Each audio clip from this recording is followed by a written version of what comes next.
करते हैं Ohm's law क्या आता है। तो जैसे फ्लक्स लिंकेज है Li है और वो बराबर है n फाई के, हम क्या करते हैं differentiate with respect to T both side का डिफ्रेंशिएट कर दो। L कांस्टेंट है और di/dt हो जाएगा बराबर n फाई में n का करो डिफ्रेंशिएशन, n को बाहर लेते हैं हम, फाई का करते हैं अभी d∅dt प्लस फाई बाहर हो जाएगा dn/dt। देखो क्या होगा, n constant number of turns, मान लो ये n नंबर ऑफ टर्न्स है तो उसमें n तो कांस्टेंट है तो उसका डिफरेंशिएशन t के रिस्पेक्ट में 0 हो जाएगा। तो यहाँ से क्या आएगा, इसको इधर ले आओ, n d∅dt equal to L di/dt। जो n d∅dt है ये लेंज लॉ से क्या हो जाएगा, induced voltage V equal to L di/dt। तो क्या फार्मूला निकल के आया, इंडक्टेंस में क्या फार्मूला निकल के आया ओम्स लॉ का। ओम्स लॉ क्या होता है इंडक्टेंस में, V equal to L di/dt। यदि एक कॉइल है और करंट I फ्लो हो रहा है तो जो वोल्टेज इंड्यूस्ड होगा वो ओम्स लॉ से, इसका इंडक्टेंस L है तो भी हो जाता है V equal to L di/dt। ये हो गया ओम्स लॉ इंडक्टेंस में। अब हम देखते हैं कि कैपेसिटेंस में ओम्स लॉ कैसे आता है।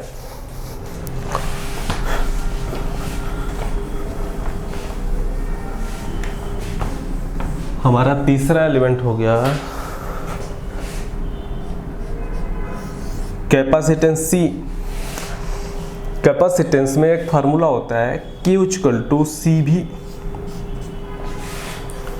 ठीक है।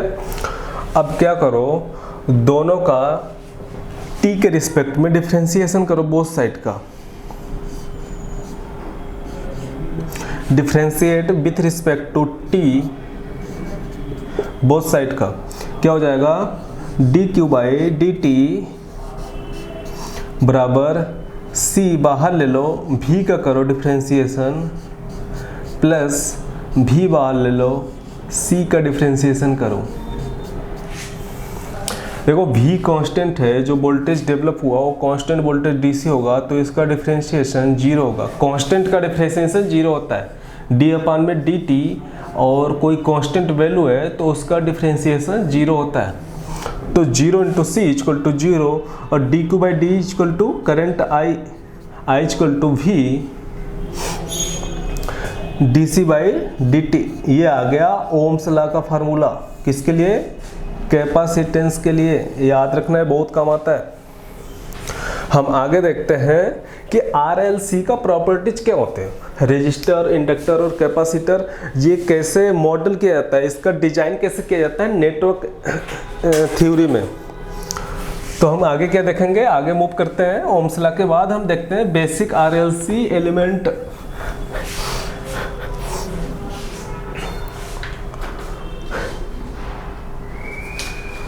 जैसे मान लो पहला है resistance.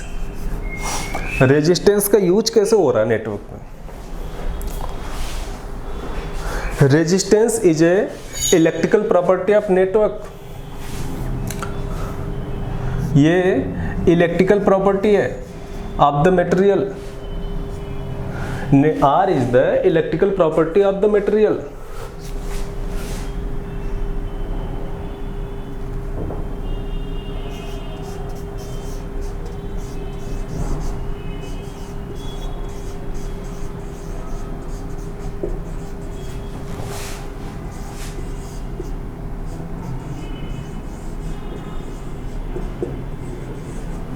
Electrical property of material. It is used to design and modeling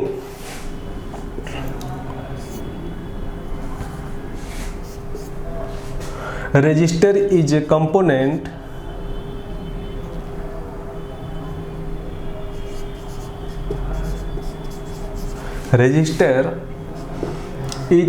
component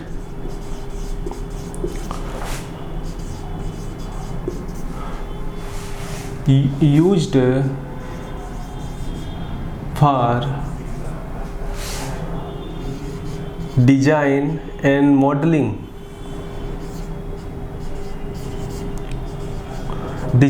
model of electrical network. Third one क्या है? It is classified based on the material. जो रेजिस्टेंस है, it is classified based on the material.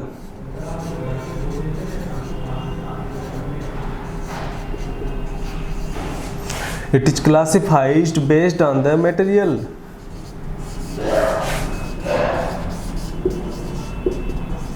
जैसे example के लिए carbon, nichrome, tungsten, nichrome, carbon, tungsten, ये it is depend on the heating property of material. हम कहाँ register को किस मटेरियल से हम बनाएंगे, ये डिपेंड करता है हमको किस टेम्परेचर पे यूज करना है. It is depend on the melting point of material.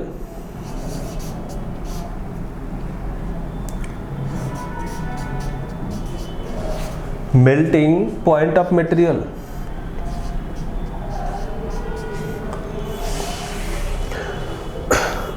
ठीक है, तो ये रेजिस्टर के बारे में हो गया. हम इसके आगे और देखते हैं कि रेजिस्टेंस का और क्या क्या प्रॉपर्टी होता है. ठीक है, रेजिस्टर में जो इसका रिप्रेजेंटेशन होता है, ये होता है जिगजैग. ये इसका रिप्रेजेंटेशन हो गया. यूनिट क्या होता है? Ohm, kilo ohm, mega ohm, giga ohm. Basics formula क्या है? R equal to rho L by A. ये हम बेसिक्स चीज़ें देखते हैं. रेजिस्टर, इंडक्टर और कैपेसिटर का बेसिक्स फार्मूला क्या हो गया? R equal to rho L by A. तो ये हो गया रजिस्टर के बारे में. हम आगे देखते हैं कि इंडक्टेंस के बारे में, कि उसके बेसिक प्रॉपर्टीज क्या है, हम उसका नेटवर्क में कैसे यूज करेंगे. ठीक है, तो आगे हो गया, दूसरा हो गया L. It is electromagnetic property of the material. Inductance को हम मॉडल कैसे करते हैं नेटवर्क में? It depend on the electromagnetic property of the material. It is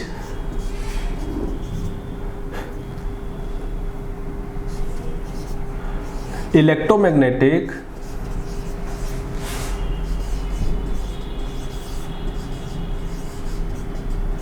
property of material.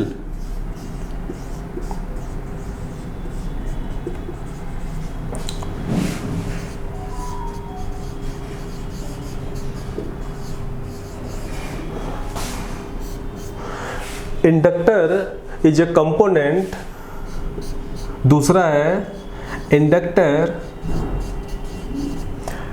Is a component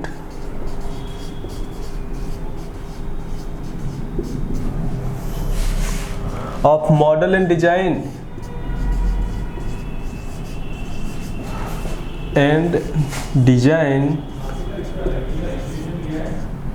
of network. तीसरा है it is classified based on the core material. Which type of core I am using inside the coil, then we can classify it inductance.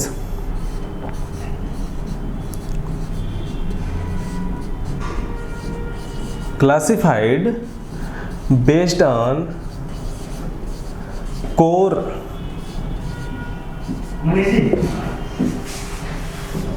core क्या क्या हो सकते हैं?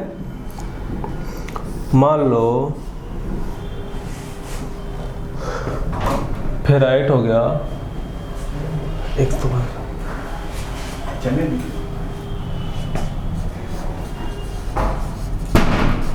Ferrite हो गया, iron हो गया,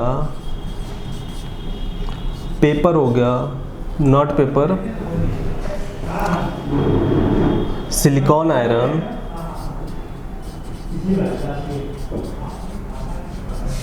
third one, fourth one we can use air simply. तो यहाँ पे जो इंडक्टर है वो क्लासिफाइड होगा based on the core material used. ठीक है, तो आगे देखते हैं इंडक्टर के बारे में। वीडियो पॉज करके लिख लिया करो यदि आप नोट्स बना रहे हो तो। रिप्रेजेंटेशन क्या है, हम एक रिप्रेजेंट करते हैं एज ए कॉइल, ये एल हो गया, करंट फ्लो हो रहा है आई, तो प्लस माइनस वी। दूसरा क्या है, यूनिट क्या होता है, henry, milli henry, micro henry, और भी हम लिख सकते हैं नैनो हेनरी। और बेसिक्स फार्मूला क्या है, L equal to N square by S. S क्या है, एस इज द रिलक्टेंस।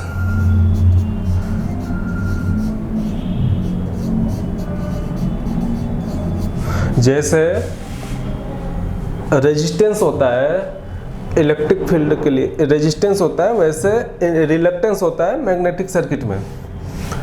यदि एस की वैल्यू क्या होता है, 1 by mu L by A.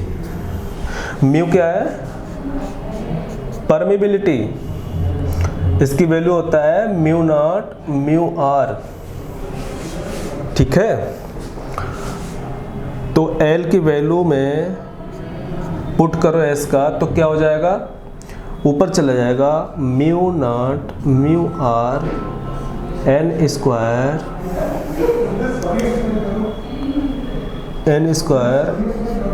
A by L.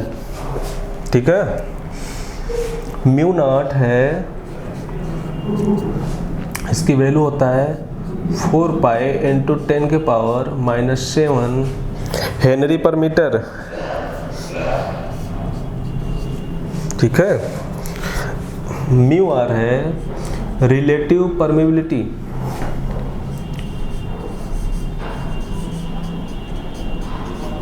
Relative permeability.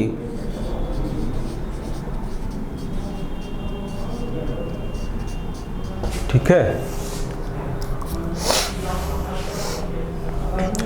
तो ये बेसिक्स फार्मूला हो गया इंडक्टर के लिए, इसको नोट डाउन कर लो, ये आगे काम आता है। म्यू आर की वैल्यू जो है 1 होता है एयर के लिए, मिनिमम वैल्यू है। इसके बाद इसकी वैल्यू ज़्यादा होता है 1 से आयरन के लिए, सिलिकॉन आयरन के लिए, फेराइट के लिए 1 से ज़्यादा होता है।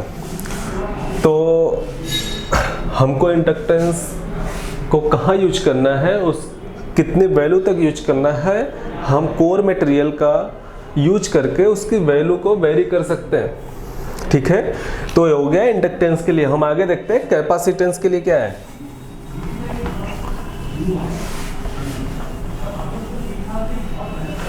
नोट्स बनाते जाओ, लिखते जाओ वीडियो पॉज करके। ठीक है,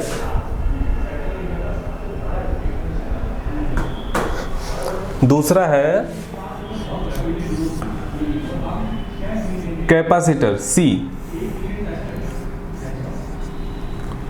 ठीक है, ये क्या है, capacitor is a electrostatic property of the material.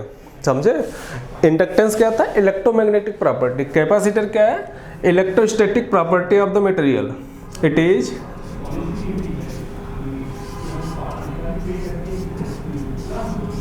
Electrostatic property of material.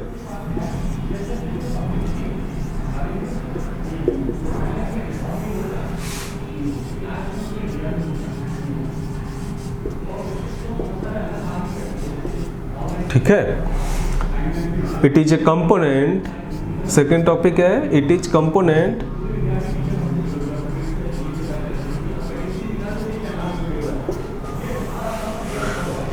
Of model and design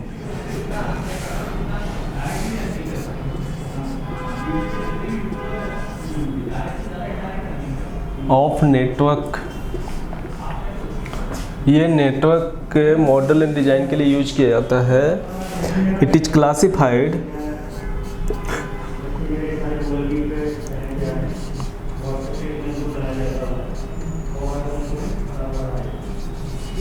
based on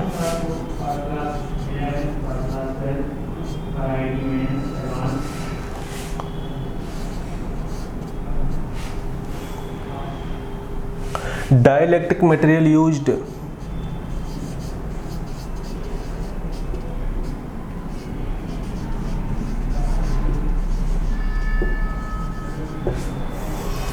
ठीक है।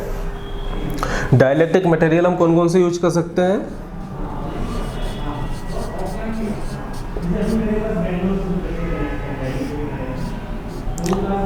पेपर, जैसे मान लो कोई कैपेसिटर है, उसके प्लेट हैं दो, तो उसके बीच में हम डाइलेक्ट्रिक मटेरियल क्या यूज कर रहे हैं, उसके बेस्ड पे कैपेसिटर क्लासिफाइड किया जा सकता है। जैसे पेपर, ऑयल, एयर, पॉलिस्टर, ठीक है। तो ये क्या हो गया, ये कैपेसिटर हो गया मेरा, और क्लासिफाइड कैसे होगा, उसके अंदर हम डाइलेक्ट्रिक मटेरियल कौन सा यूज कर रहे हैं उसके हिसाब से हम क्लासिफाइड कर सकते हैं। तो हम आगे देखते हैं कैपेसिटर में इसका रिप्रेजेंटेशन क्या है, यूनिट क्या है, बेसिक्स फार्मूला क्या है, ठीक है। तो आगे आइए,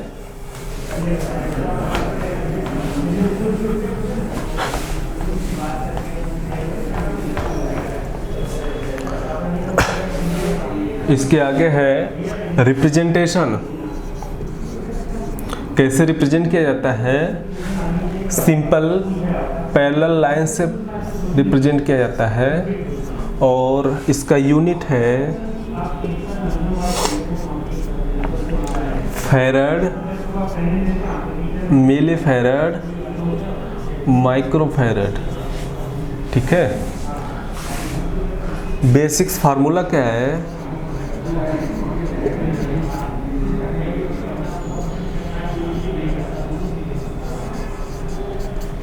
C equal to epsilon A by D.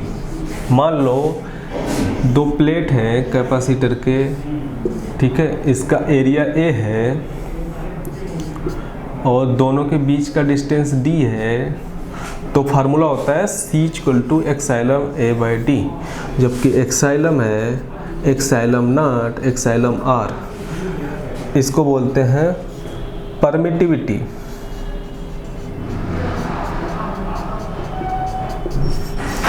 एक्साइलम not का वैल्यू होता है 1/36 पाई इंटू 10 के पावर 9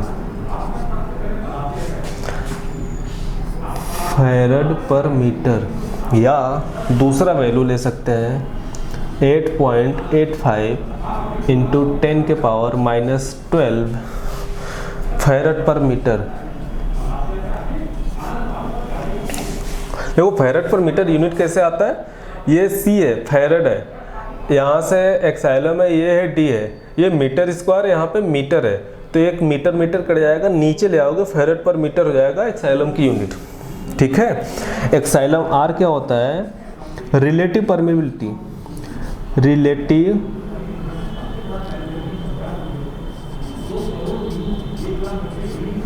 परमिटिविटी,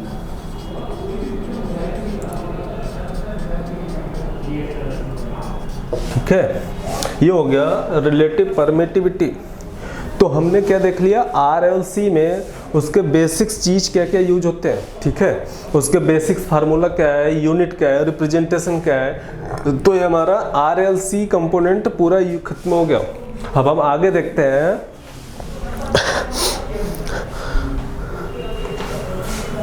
नेटवर्क्स के सब बेसिक्स कॉन्सेप्ट है, इसको माइंड में रखे रहो और कॉन्सेप्ट क्लियर किए रहो, तो नेटवर्क का कोई भी क्वेश्चन हम सॉल्व कर सकते हैं इजीली, ठीक है। हम आगे देखते हैं वोल्टेज सोर्स, करंट सोर्स क्या होते हैं, प्रैक्टिकली और आइडियल कैसे रिप्रेजेंट करते हैं। तो पहला है वोल्टेज सोर्स।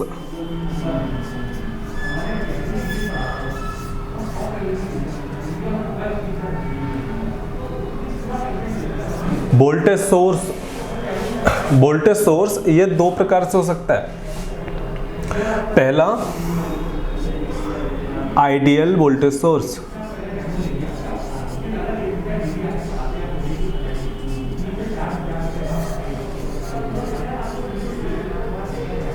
ठीक है, इसका रिप्रेजेंटेशन है ऐसा, ठीक है। मान लो कोई लोड है, इसका इंटरनल रेजिस्टेंस 0 लेते हैं। आइडियल वोल्टेज सोर्स में जो रेजिस्टेंस होगा वो 0 होगा, ठीक है। मान लो यहाँ पे लोड मैंने लगा दिया, यदि कहा जाता है आइडियल वोल्टेज सोर्स मतलब तो यहाँ पे जो इंटरनल रेजिस्टेंस होगा वो 0 होगा। या मान लो ये लोड है, ठीक है। प्रैक्टिकल में क्या होगा, उसका कुछ इंटरनल रेजिस्टेंस भी होगा।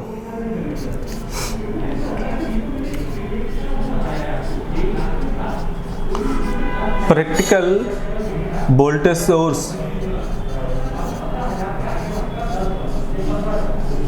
इसमें क्या होगा, एक वोल्टेज सोर्स तो है, उसके साथ में एक इंटरनल रेजिस्टेंस भी होगा। मान लो ये लोड लगा दिया मैंने, यहाँ पे इंटरनल रेजिस्टेंस है, इसकी वैल्यू 0 नहीं है। यहाँ पे RS है, उसकी वैल्यू 0 है। तो समझ में आ गया वोल्टेज सोर्स आइडियल क्या होता है, प्रैक्टिकल क्या होता है। ऐसे ही हम देखते हैं दूसरा करंट सोर्स क्या होता है।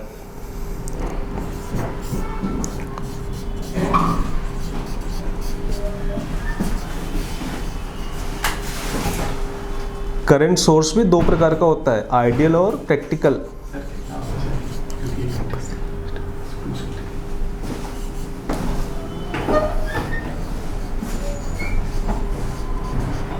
Ideal current source, practical current source.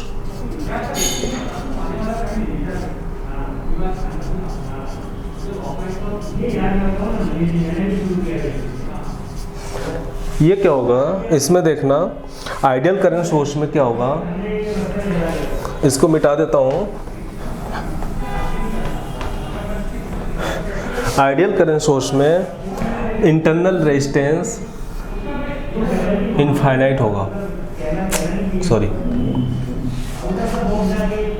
मान लो ये करंट सोर्स है, ये ओपन सर्किट होगा, ये लोड है, मान लो ये करंट सोर्स I हो गया, यहाँ पे RS होगा, वो इनफाइनाइट होगा। इनफाइनाइट मतलब ओपन सर्किट होता है। ये रेजिस्टेंस इनफाइनाइट है तो वो ओपन सर्किट टर्मिनल हो जाता है। जबकि प्रैक्टिकल करंट सोर्स में इंटरनल रेजिस्टेंस भी होगा, वो पैरेलल में रखेगा। ध्यान देने की बात यह है कि जो करंट सोर्स में इंटरनल रेजिस्टेंस होता है वो पैरेलल में लगता है। ये लोड हो गया, ये RS है, इसकी वैल्यू इनफाइनाइट नहीं होगा, कुछ फाइनाइट वैल्यू होगा। ये करंट सोर्स हो गया। तो हमारा क्या हो गया, प्रैक्टिकल आइडियल करंट सोर्स में रेजिस्टेंस इनफाइनाइट होता है, ओपन सर्किट हो जाता है। और जबकि प्रैक्टिकल करंट सोर्स में सम रेजिस्टेंस होता है, उस वो पैरेलल में रखता है करंट सोर्स के। तो यहाँ तक हमारा टॉपिक हो गया, वोल्टेज सोर्स करंट सोर्स हो गया। यहाँ तक आज तक हम लोग कंप्लीट करते हैं। यदि आपको मेरे वीडियो अच्छा लगा तो लाइक करिए, सब्सक्राइब करिए, और कोई डाउट हो तो कमेंट करिए। Thank you.